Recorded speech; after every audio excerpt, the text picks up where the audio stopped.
Samahan niyo po ako muli sa 1 Peter chapter 2. 1 Peter chapter 2 verses 4 to 10. So ito po yung passage natin. 2 weeks ago, ito po yung ating mensahe at ngayon po ay muli po nating itutuloy. Biyaya po ng Panginoon. Aklat po ng unang Pedro sa Tagalog. Aklat po ng unang Pedro, Kabanata 2, talata 4 hanggang 10. 1 Peter chapter 2 verses 4 to 10. Sige po, so tayo po ay magsitayo mga kapatid para po sa pagbasa.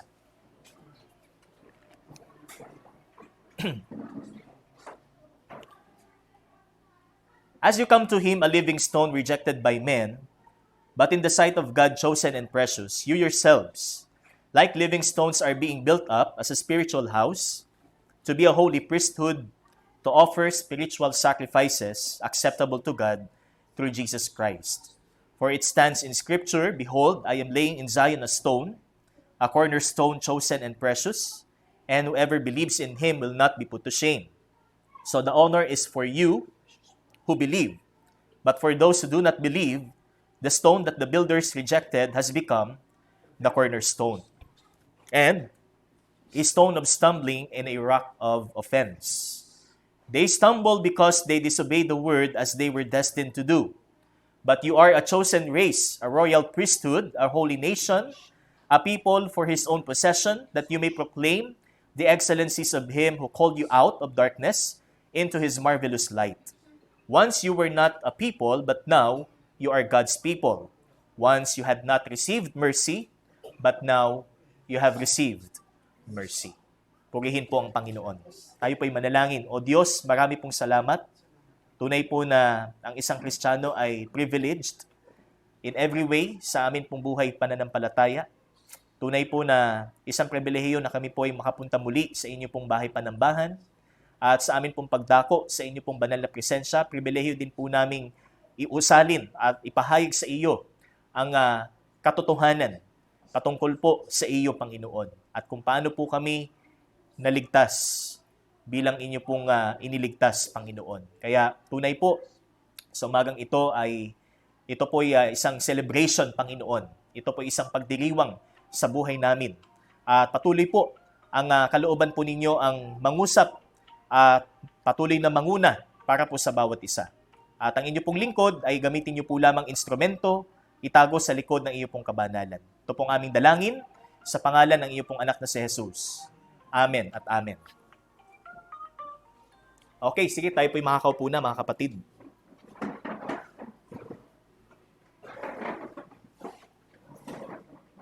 Okay, so as we continue, dito po sa series po natin, in the book of 1 Peter, matatandaan po natin, is we talk about the spiritual privileges o ang mga pribilehiyo na taglay po ng mga iniligtas. So, as our theme says, the spiritual privileges of God's people. So, this God's people, tumutukoy po, refers to the Christians, o sa mga mananampalataya na sinulatan po una ni Apostol Pedro dito po sa kanyang sulat, those who were persecuted during the time of Nero, sila po ay inusig at pinatay alang-alang sa kanila pong pananampalataya. Sila po ay sabi nga ng kanilang buhay ay they were threatened sa kanilang buhay, sa kanilang seguridad, na anytime soon, sa kanilang paglilingkod sa Panginoon, sa kanilang pananampalataya sa Panginoon, ay maaari silang hulihin, arestuhin, ikulong, patawan ng parusang kamatayan, at hindi lang basta kamatayan ang kaparusahan na ipapato sa kanila, kundi brutal na pamamaraan ng kamatayan. So, katulad po ng pagpapakain sa leyon, beheading, pinupugutan ng ulo, pinapatay sa pamamagitan ng tabak. So, ito po yung mga karaniwang paraan ng kamatayang naranasan ng mga Kristiyano noong unang panahon. So, for 200 years, ito po ang kanilang naranasan. Kaya hindi po totoo na ang isang Kristiyano na tunay na tumanggap at nanampalataya kay Kristo ay hindi ho uusigin. Hindi ho siya tatanggap o makakaranas ng mga mahihirap at bloody na sitwasyon bilang isang Kristiyano. So, katulad po ng mga martir sa pangunguna po ni Esteban. Kung maalala po natin na na-series din po natin to last year. So, si Stephen po, sa kanyang pangangaral patungkol kay Kristo, ano po ang naging reaksyon ng mga tao sa kanya? So, lubhang galit. So, talagang nag-uumapaw na galit ang ibinuntun sa kanya. So, dahilan para siya po ay batuhin hanggang mamatay. Kaya asahan din po natin na tayo po bilang mga tinawag ng Panginoong Hesus upang ipangaral ang kanyang salita. Maaaring meron din pong mga taong lumibak sa atin. Maaaring may mga tao din pong pagtawanan tayo dahil sa ating pinapangaral. Maaaring meron din pong mga taong questionin ang ating ipinapangaral at questionin din maging ang ating reputation bilang isang nangangaral ng salita ng Panginoon. So, talagang yan po ang realidad sa buhay na ito. Ito po ang mission field ho natin. Hindi ho madali. Hindi ho lahat ng tao ma-encounter po natin pag nangaral po tayo ng gospel ay mga taong passive at mga taong madaling tumanggap, mga taong receptive. Meron din pong mga tao na kapag sineral po natin ng gospel, nandun yung kanilang resistance, nandun po yung kanilang, yung opposition, talagang tinututulan nila, tahasan silang tumitindig laban sa katotohanan ng Panginoon. But we, as God's people, are privileged to serve the Lord, and as well as sa ating pagpunta ngayon pong umaga, tamasahin po natin ang pribilehiyong ito. Kaya, the first privilege na atin pong makikita dito po sa ating text is the privilege of union with Christ. So, unang pribilehiyo na taglay po nating mga Kristiyano ay ang pribilehiyong makaisa kay Kristo. O makaisa tayo sa Panginoon. So, remember in the book of John 15, so, walang namumunga na hindi tunay na kasama sa vine. Nakahugpong. Kung hindi tayo tunay na nakahugpong kay Kristo, walang pamumungang mangyayari. There would be no production and reproduction as well. Kung paano tayo tinawag ng Diyos upang maging alagad. So, hindi po ito magaganap kung hindi po tayo abiding in Christ. Amen? Amen? Kaya una sa lahat, ang ating tinitiyak po is yung ating relationship kay Kristo. Our personal relationship. Tayo ba'y abiding sa Panginoon or we're just nakakonekta lang tayo, nakadikit lang, pero hindi talaga nakahugpong sa Panginoon. That is our privilege. Okay? Our first privilege is our union with Christ. And sa ating subpoints, makikita po natin, so ang sabi po dito sa verse 4, as you come to Him. So, ibig sabihin, tayo po ay may kaugnayan na sa Panginoon. Hindi ho tayo lumapit sa Panginoong Hesus dahil sa kagustuhan lamang natin na lumipat ng ating church o ng ating atinan. But ang sinasabi po dito is, as you come to Him, it refers to the person na ibinigay ng Diyos para sa ating kaligtasan. Him is no other than Christ. Ang ating Panginoong Hesus, ang ipinapatotoo nating pag-asa ng sangkatauhan upang hindi siya mapahamak sa apoy na walang hanggan. So, it means having drawn ourselves before God, and it indicates salvation. Meron na tayong direktang ugnayan sa Diyos. Okay? Hindi ho tayo dadaan pa kung kani-kanino, katulad po sa ating pinanggalingan. Pagka halimbawa, namumroblema ka sa sakahan. So, meron kang hanap buhay na sakahan at namumroblema ka. Paano ka kikita? Dahil El Nino. Kanino ka daw lalapit? Sinong tao ang iyong pananalanginan? O yung patron ng lukban. Di ba? Kung sino-sinong mga tao ang sinasabi na dito ka manalangin, pag ikaw may problema, financially, dito ka lumapit, pag ikaw ay depressed, dito ka lumapit, pag ikaw ay may sakit, dito ka lumapit. But it says in the text, as you come to Him. Having drawn yourself to Christ, okay, which is indicative or it is a statement of fact, ito'y totoo sa buhay ng isang tao ng Diyos or God's people. Kaya, the outset or the beginning is ikaw ay nakalapit na sa Diyos. Ikaw ay meron ng ugnayan sa Panginoon, personally. Next is the outcome. So, ito po actually ay recap po natin. Ano po? So, next is the outcome. In verse 4 pa rin makikita natin, a living stone rejected by men, but in the sight of God chosen and precious. You yourselves, like living stones, are being built up as a spiritual house. We are likened as spiritual stones and living stones. Kung paanong si Kristo, ang sabi dito, is a living stone rejected. That's why, kung ang Panginoong Hesus ay nireject ng mga taong hindi naniwala sa Kanya, we're likely, na mangyari din po sa atin, na tayo din po ay i-reject ng mga tao na gusto nating makakilala sa Panginoon. Bagamat tayo ay buhay, ang sabi dito, we are living stones. Hindi tayo basta bato lamang. Nataglay natin ang pusong hindi kumikilala sa Diyos. Pusong bato. Remember, in the New Covenant, papalitan ng Diyos ng pusong laman at isusulat niya ang kanyang batas, ang kanyang mga salita sa pusong ito. Okay? That is the promise of the New Covenant from having the heart of stone. Mula sa pagkakaroon ng pusong matigas o pusong batong hindi kumikilala sa Diyos.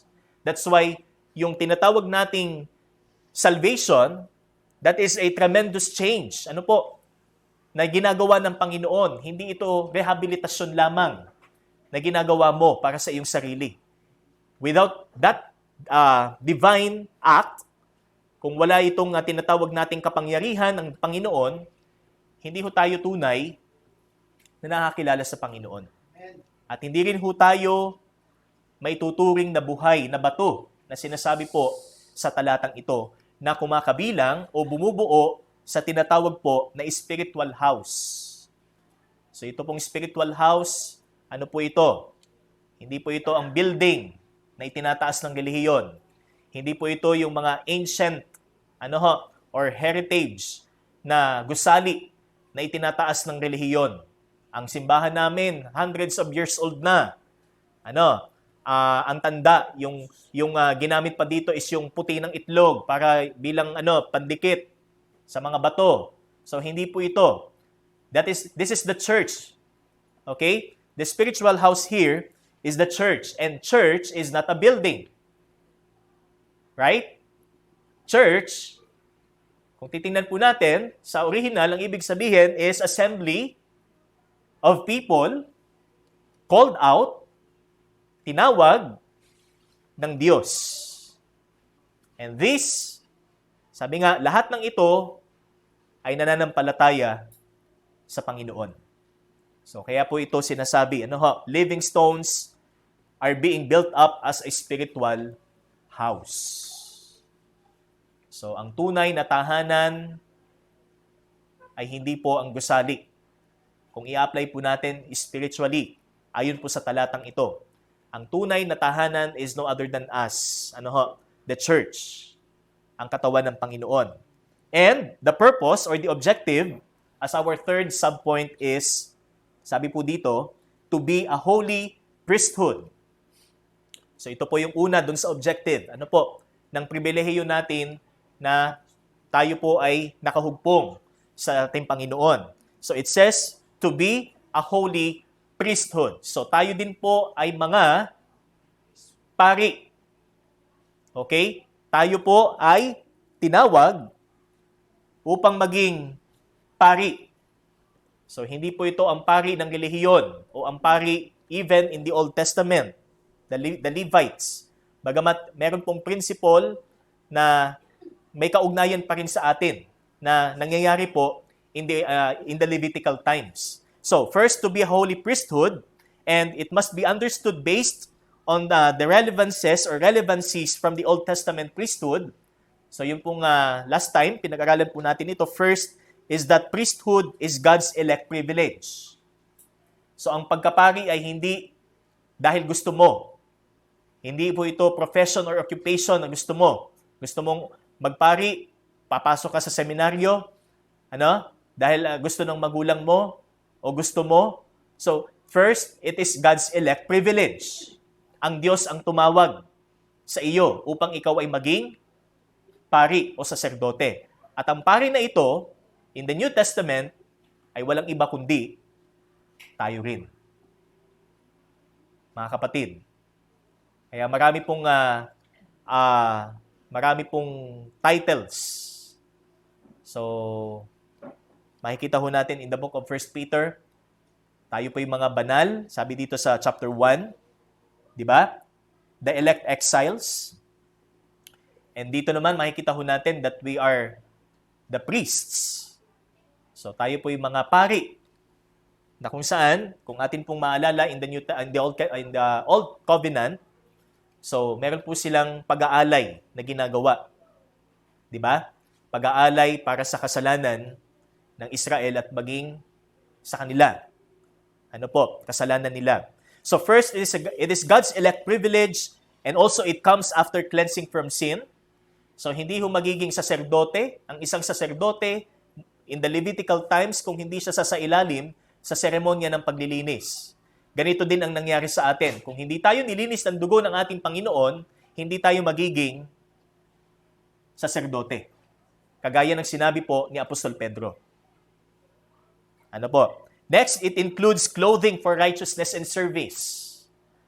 Kung paanong ang Diyos ay nag-instruct sa mga saserdote nung panahon ng Old Testament na dapat ganito ang kulay, na dapat may mga ganito ornaments, any identification na mapapakita na kayo ay mga pari.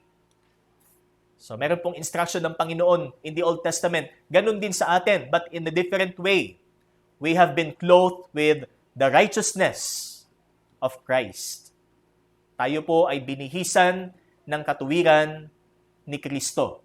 Hindi ho tayo naging pari, kagaya sa relihiyon, magdadamit ka ng puti at kung ano-ano ang iyong ikukwento. Kung ano-ano ang iyong isi-share. Pero tayo ho ay binihisan ng katuwiran ni Kristo upang mag-alay ng ating sarili para sa paglilingkod at pamumuhay ng may kabanalan. Okay? So that is the third. We have been clothed for righteousness and service. Next, it comes through the anointing of the Holy One. So that is consecrated to dwell in God's holy presence. Hindi tayo agad na nakakalapit sa presensya ng Panginoon dahil gusto lang natin. Unlike the priests, in the Old Covenant, kung maalala po natin, hindi sila pwedeng pumasok sa lugar na hindi dapat sila pumasok. Katulad ng Holy of Holies, the holiest place in the tabernacle or the temple, sino lang ang pwedeng pumasok? The high priest. Sa holy place, sino lang ang pwede doon? The priests. Ang mga stranghero, unauthorized, hindi pwedeng pumasok. Bago ka pa makapasok sa dakong kabanal-banalan ng presensya ng Panginoon, hindi ho madali. Samantalang tayo in the New Testament, ano pong privilege meron ho tayo? Pwede tayong lumapit sa presensya ng Panginoon sa kung kailan natin kailangan. Anytime. Amen? Amen. Kahit tayo ho ay hirap sa pagtulog, kahit tayo po ay depressed sa maraming bagay, ang presensya ho ng Diyos ay nasa lahat ng dako. Anytime pwede tayong lumapit sa Panginoon at nariginig niya tayo. Di ba? Meron na tayong access sa Panginoon. At yan ang pribilehiyo po natin. Okay? We are consecrated to dwell in the holy presence of God. Next, it requires a heart preparation for service. So, hindi po ito competition, pagalingan, hindi po ito dahil personal ambition, ang pagiging saserdote na sinasabi po dito ni Apostol Pedro to be a holy priesthood, but it requires a heart preparation for service. Kailangang itama muna natin ang ating sarili bago tayo humarap sa harapan ng Panginoon. Bago tayo mag-minister, bago tayo mag-share ng Word of God, kailangan prepared ang ating puso. Hindi karaka-raka, tatayo agad tayo na hindi tama ang ating ugali, na hindi tama ang ating motibo. Nilalapastangan ho natin ang pangalan ng Panginoon. Okay? At yan ay may mabigat na consequence. Kung matatandaan po natin in the Old Testament, isang pagkakamali lamang patay. Isang simpleng deviation sa instruction ng Panginoon, patay. And now, sa atin, masasabi ba nating every Sunday, every Wednesday, tama ba ang ating sarili? Tama ba ang ating puso? Pero sa kabila nito, hindi tayo namamatay. How gracious, ang ating Panginoon. Napakabapagdiyaya po ng Panginoon. Kaya laging ipinapaalala po sa atin at nire-remind, na lumapit tayo sa Panginoon ng may pusong namimighati sa kasalanan. Hindi nagtatanggol sa kasalanan o nagtatakip sa kasalanan. Dahil pananagutan po natin yan sa Panginoon. We are commissioned for service. Okay? Tayo po ay itinalaga sa paglilingkod na may pamantayang dapat sundin at ito ay ang pamantayan ng Panginoon, hindi natin pamantayan. Dahil kung pamantayan natin, relihiyon yan.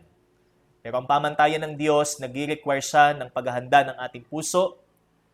Let us prepare our hearts before we enter into the presence of God sa araw po, kung kailan po tayo privilege na maglingkod sa Kanya. And it requires obedience. Sa pagsunod, hindi ho basta gusto lang natin, kundi ang nire-require po na pagsunod dito is in faithfulness. Matapat na pagsunod bilang saserdote ng Panginoon that is conformed to God's rules and instructions. We are sensitive sa sinasabi ng Panginoon, hindi yung panukala natin ang gagawin natin o yung diskarte natin ang i-implement natin sa ating pagiging lingkod ng Diyos. So yun po yung makikita ho natin dito po sa ating past weeks, about our privilege of union with Christ. At ngayon po, makikita po natin that our union with Christ as our spiritual privilege must be put into practice by keeping ourselves holy. So that is the summary. The summary, to keep ourselves holy in all our conduct. Connected po doon sa ating previous chapter 1, verse 15. So ang sabi po dito, but as He who called you is holy, you also be holy in all your conduct. Kagaya ng sinabi, you shall be holy, for I am holy. Let us be holy in all our conduct, in all our behavior. Huwag lang ang pagiging banal natin Sunday. Pag Sunday lang tayo banal. Pero after ng worship service, balik na ulit tayo doon sa gusto nating pamumuhay. Balik na tayo doon sa gusto nating gawi. Hihilata, knowing that this day is the Lord's day. Okay? Sino kayang Kristiyano ang komportable na wala siyang ginagawa pag-araw ng Panginoon? Na para sa kanya, okay na yung 2 oras na pag-upo at pakikinig ng salita ng Panginoon. Okay na sa akin yung makita ko lang na si pastor ay nagpipreach. Kahit late na ako umattend. Pagkatapos ng message, tatakbo na ako kasi meron pa akong importanteng lakad. Meron pa akong importanteng pupuntahan. Sino bang mas importante, ang Panginoon o yung importanteng sinasabi mo? So isa yan sa test ng pagiging pari o ng pagiging saserdote ng bawat isa. Sino ang ating prioridad sa ating pagsamba? sa ating pagdako sa panambahan? Sino ba ang prioridad natin pag-araw ng linggo? Okay? Sino bang prioridad natin sa umpisa ng araw? Sa bawat umpisa ng araw, sinong inuuna natin? Lagi nating sinasabi yan. Pero lagi ho tayong failed most of the time. Okay?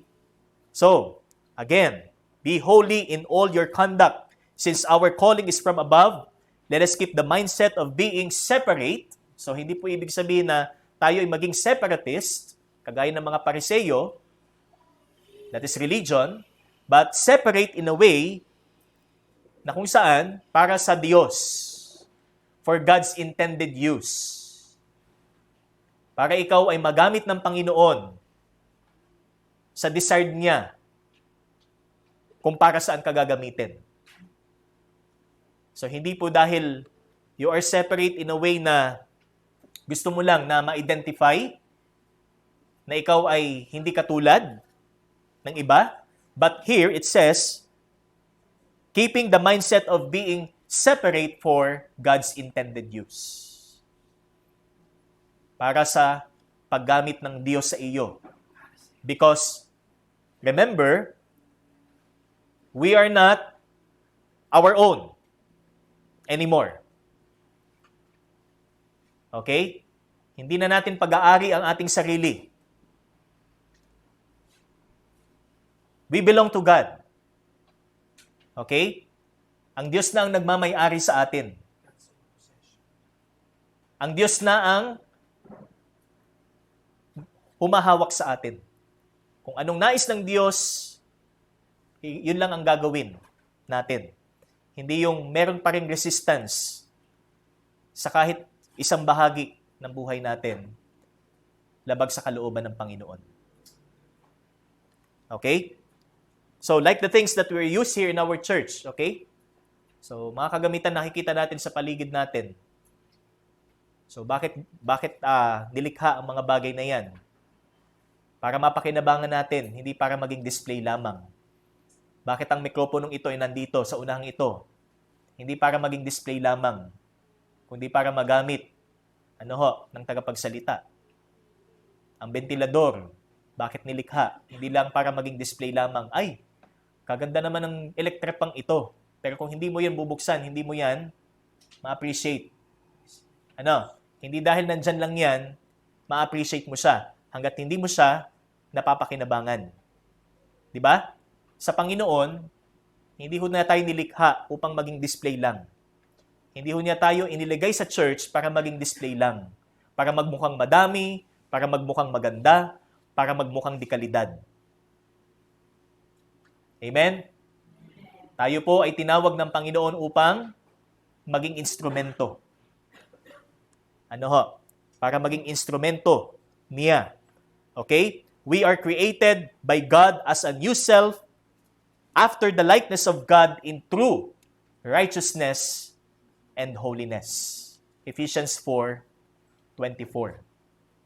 We are created in the likeness of God in righteousness and holiness of the truth. Tayo po yung nilikha sa tunay na katuwiran at kabanalan. Hindi para lamang sabihing nagpalit na tayo ng relihiyon o nagpalit na ako ng aatinan na gawain. Okay? So that is the first, to be a holy priesthood. And number 2, ito po yung ating continuation, is to offer spiritual sacrifices to God acceptable through Jesus Christ. So atin pong titingnan mabuti yung salitang ito, to offer spiritual sacrifices to God through Jesus Christ. So, we are privileged not only in our new being as the priests o bilang saserdote, na alam natin na bilang saserdote, we have to offer. Okay? Always offer. Lagi tayong nag-aalay sa Diyos. Kagaya ng pari in the Levitical times, may pag-aalay na ginagawa. Ganon din po tayong mga pari sa Bagong Tipan. Tayo din po ay nag-aalay sa Diyos. Pero hindi na katulad ng pag-aalay na ginagawa ng mga Levita o ng relihiyon. Okay? So sabi dito, we are also privileged to offer sacrifices that is acceptable to God. Isang pribilehiyo din po natin na mag-alay, hindi lang basta pag-aalay, kundi katanggap-tanggap sa Diyos. At bakit ito naging katanggap-tanggap? Di ba? So what makes these sacrifices so special that despite our situation, kasi kung titingnan lang natin yung sarili natin, ay wala akong maiaalay na mabuti sa Diyos. Wala akong maipe-present na mabuti at acceptable sa Panginoon. Di ba? But here, ang sabi dito, despite our situations, it says acceptable. Katanggap-tanggap. Hindi ba't pribilehiyo ito mga kapatid sa atin? Na kahit marami tayong pagkukulang, kahit marami tayong kahinaan, kahit marami tayong kakulangan, sa harapan ng Panginoon, maaari tayong makapag-alay ng isang pag-aalay na katanggap-tanggap sa Kanya. Okay? At hindi yan dahil lang gusto natin. Makikita po natin mamaya. So, how can we be sure that our sacrifice that we offer is acceptable to God? Paano natin matitiyak na ang ating inaalay sa Diyos ay katanggap-tanggap sa Kanya? So, ito po yung titingnan po natin. So, first, ano po ang sabi din sa text? Spiritual sacrifices. So we have to understand that the nature of these sacrifices is not material. Okay? Is not material, but spiritual. So tandaan po natin, ang significance po ng ating pagiging saserdote o pari at ng pag-aalay na ginagawa po natin every time na tayo po ay naglilingkod sa Panginoon, sumasamba sa Panginoon, is spiritual. Hindi ito katulad sa Levita, na meron pong material, so katulad ng mga animals na pinapatay, na kailangang sunugin, na kailangang patuluin ang dugo, na kailangang katayin. May mga certain things na dapat silang i-consider para itong sacrifice na ito ay talagang maging soothing aroma sa harapan ng Panginoon. Hindi ho basta-basta magsusunog lang sila. Hindi ho sila basta kakatay lang sila kung ano yung hayop na gusto lang nilang iali sa Diyos. Kailangan ang iaalay nila sa Diyos is blameless and without defect. Walang kapintasan. Choicest. Talagang dekalidad. Primera klase.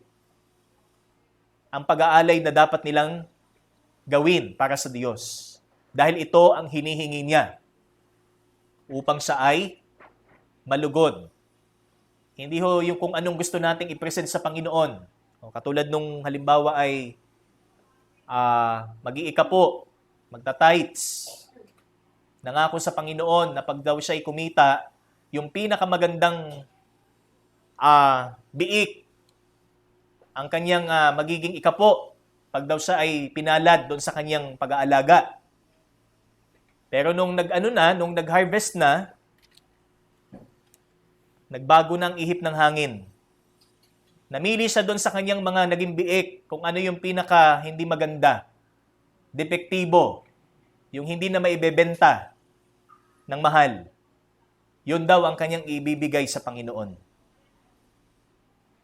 Sana hindi ganito sa atin, mga kapatid.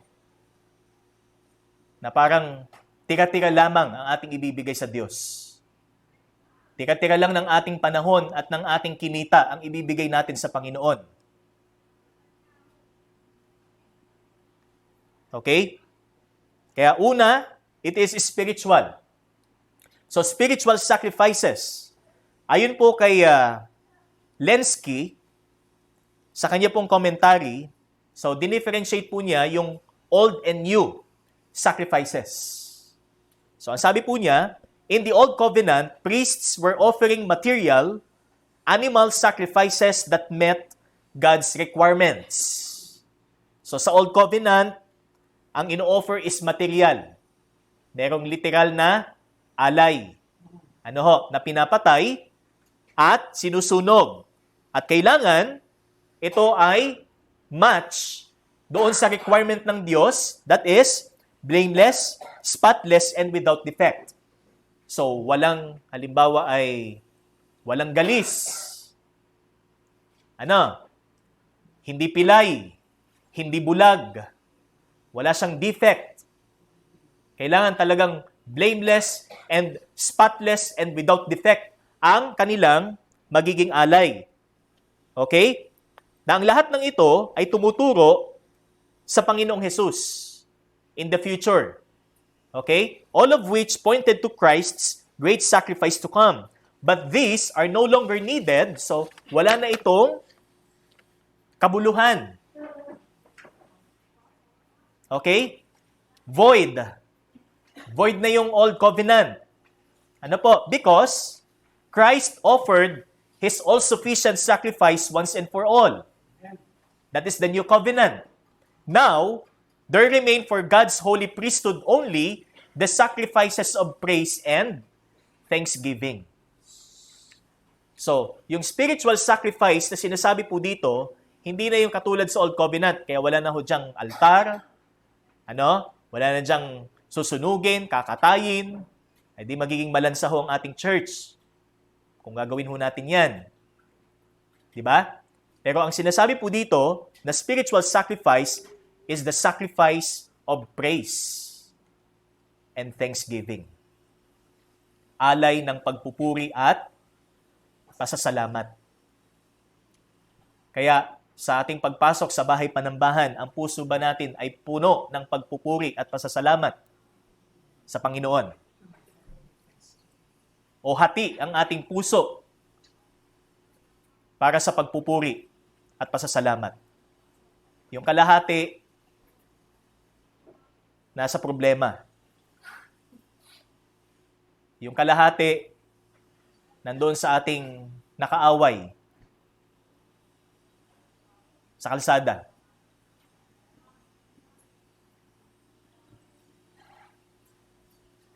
Mga kapatid, yan din po ang isang realidad na pinapaalala sa atin na tama ba ang aking pagpasok sa bahay panambahan?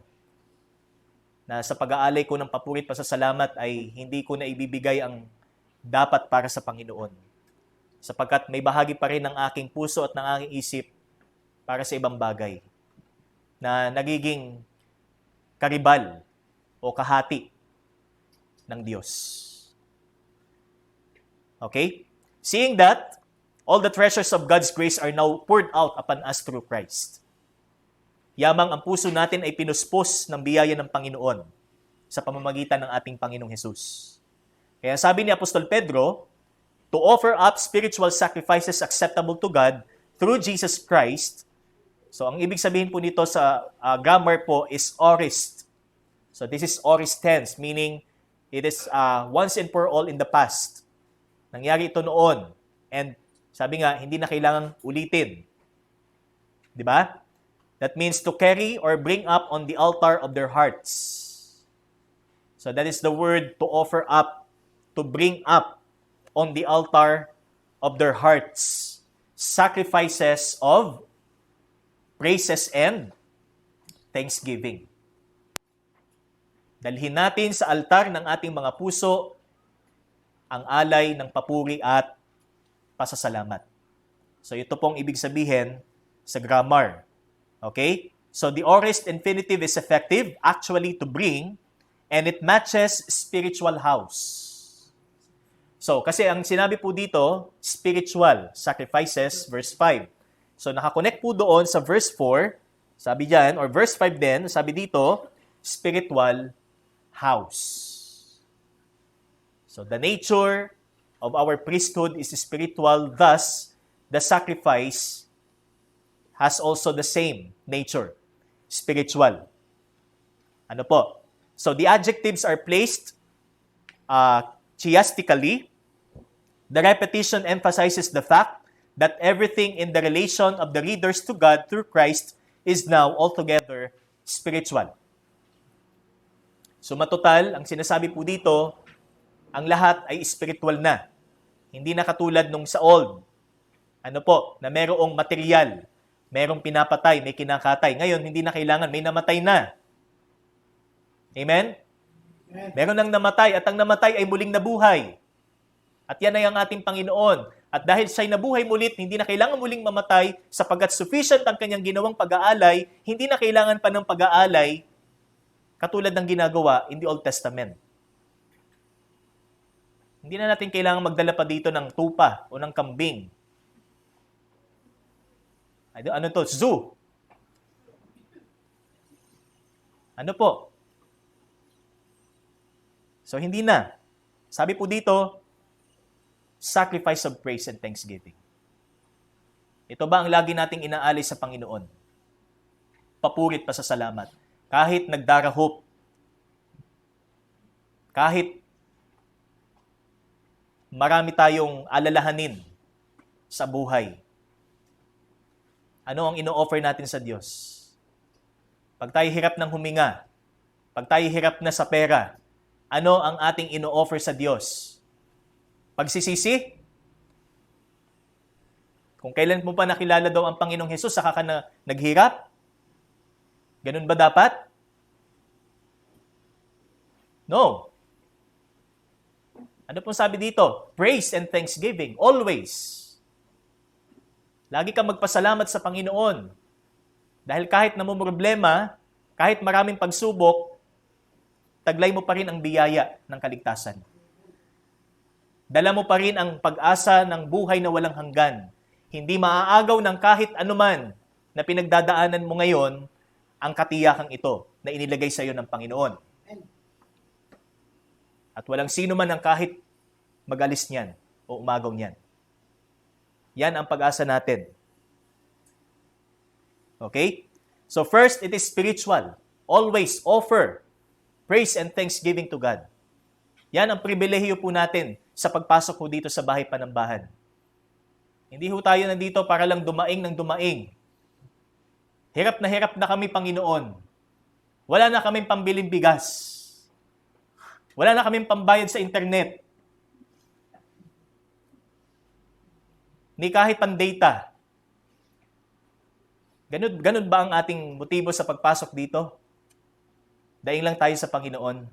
Hingi lang tayo sa Panginoon. Nalilimutan na natin that we have been blessed with every spiritual blessings. Lahat ng pagpapala na spiritual ay nasa atin.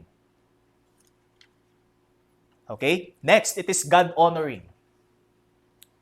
Hindi lang ang sakripisyo, pag-aalay ay spiritual, ito din ay katanggap-tanggap sa Diyos. Okay? So that is the word acceptable. What makes our sacrifice acceptable to God is that it is offered consistent with His person, will, and kingdom plan. Kinakailangan na sa pag-aalay natin, kinikilala natin kung sino ang Diyos, ang kalooban ng Diyos, at kung ang ating pag-aalay ay consistent sa Kanyang plano. Naaayon sa plano niya, hindi sa plano natin. So ito po yung ibig sabihin that it is God-honoring. Okay? In the Old Covenant, priests were to offer the choicest animals and use the incense according to God's requirements. So may pagsusunog ng insenso na dapat according pa rin sa instruction ng Panginoon. Pag hindi nila ginawa yon, patay. Katulad ni Nadab and Abihu in Leviticus 10. Saan sila kumuha ng apoy? Strange fire. Ano pong sabi? Abruptly namatay. Immediately namatay. Tinupok sila ng apoy na kanilang inoffer. Kaya sa atin po, pag tayo po dumadako sa panambahan, let us make our sacrifice consistent sa kung paano natin nakikilala ang Panginoon. At ano ang kanyang kalooban, at ano ang kanyang plano. Kagaya po sa sinabi ng Panginoon, John 14, verse 13, sinabi niya sa kanyang mga alagad, "Whatever you ask in my name, that will I do, so that the Father may be glorified in the Son. If you ask me anything in my name, I will do it. Again, in my name. Ang emphasis po dito is hindi yung if you ask anything. Hindi po ibig sabihin na pag humingi ka sa Diyos ng pera,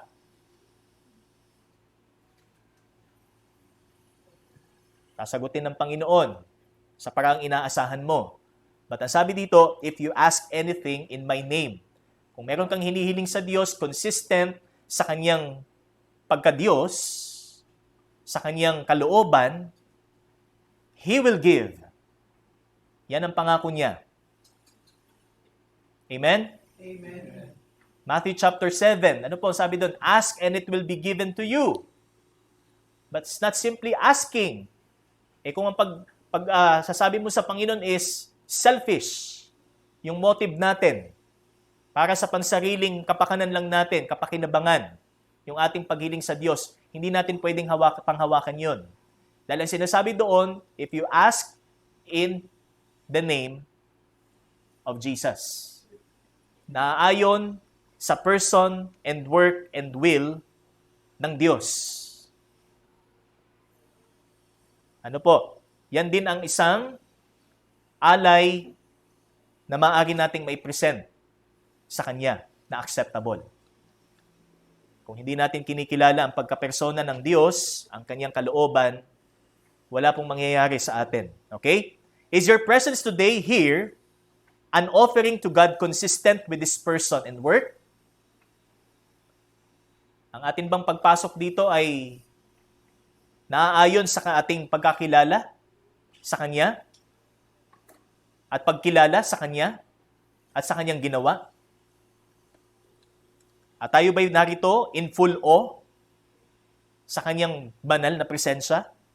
Kung kaya tayo po ay nagpupuri at inaalay natin ang ating mga buhay sa Kanya ng may pasasalamat. Lagi nating inaalay ang sarili natin sa Diyos. Hindi tayo nag-aalay ng kung ano-ano para sa Panginoon.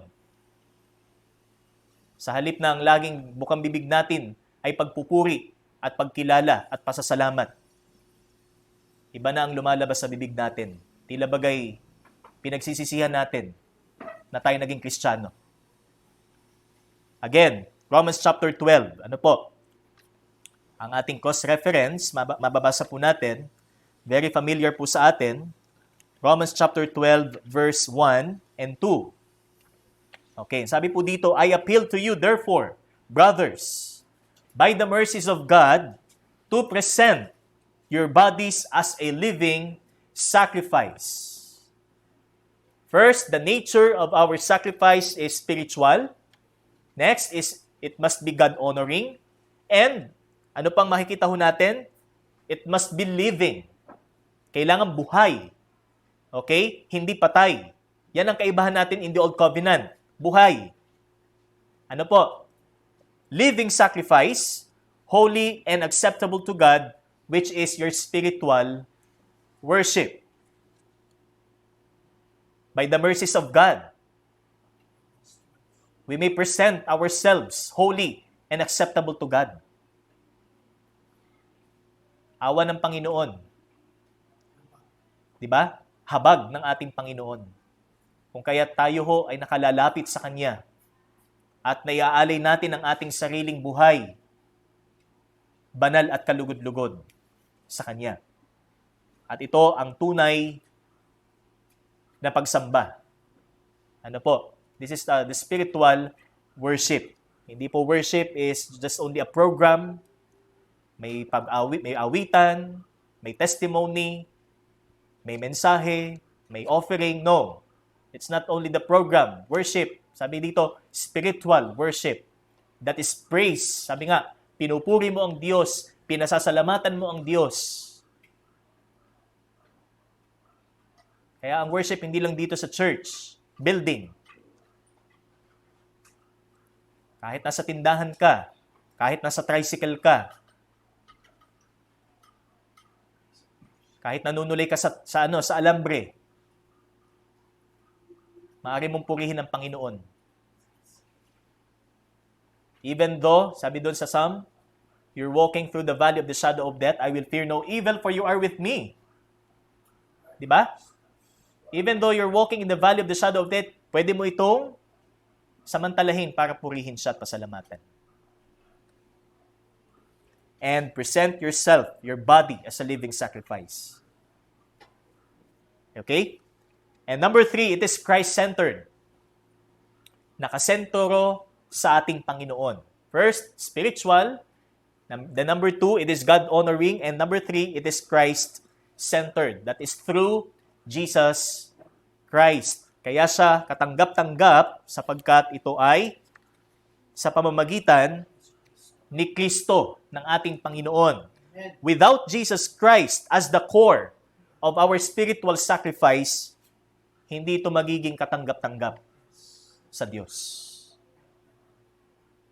Kung ang ating pag-aalay ay labas sa ating Panginoong Hesus, hindi ito magiging katanggap-tanggap sa Diyos.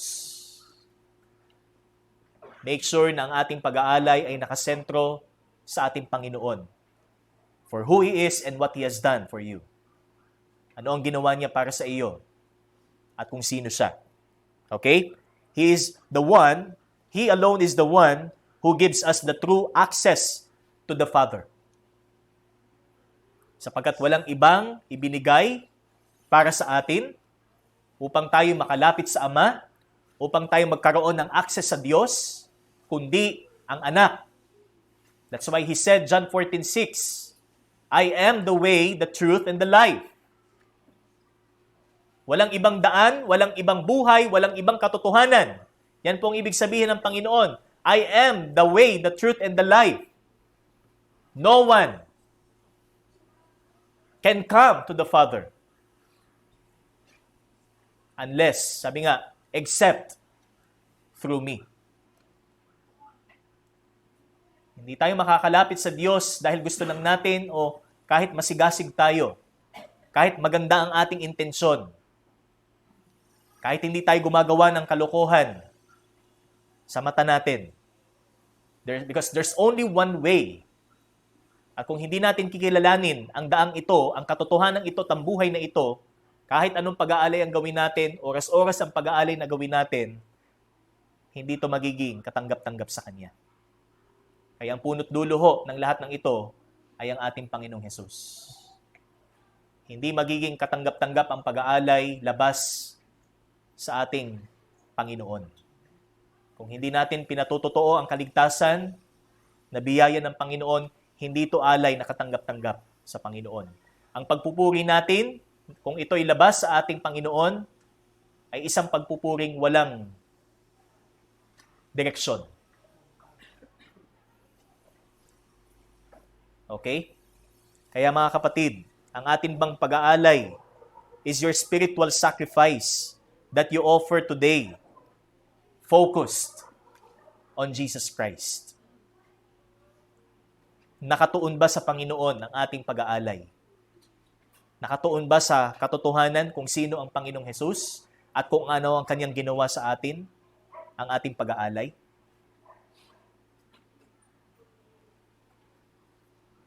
Dahil kung hindi, relihiyon po ang ating ginagawa. Ang konsepto ho ng ating pagsamba at ng ating paglilingkod sa Diyos ay relihiyon. Kung hindi po natin sigurado na nakasentro kay Kristo ang ating pag-aalay.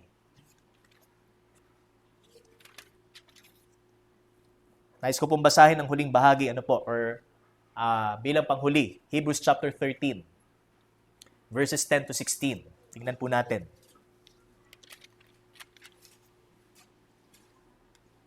Okay, sabi dyan, Hebrews 13:10, we have an altar from which those who serve the tent have no right to eat. For the bodies of those animals whose blood is brought into the holy places by the high priest as a sacrifice for sin are burned outside the camp.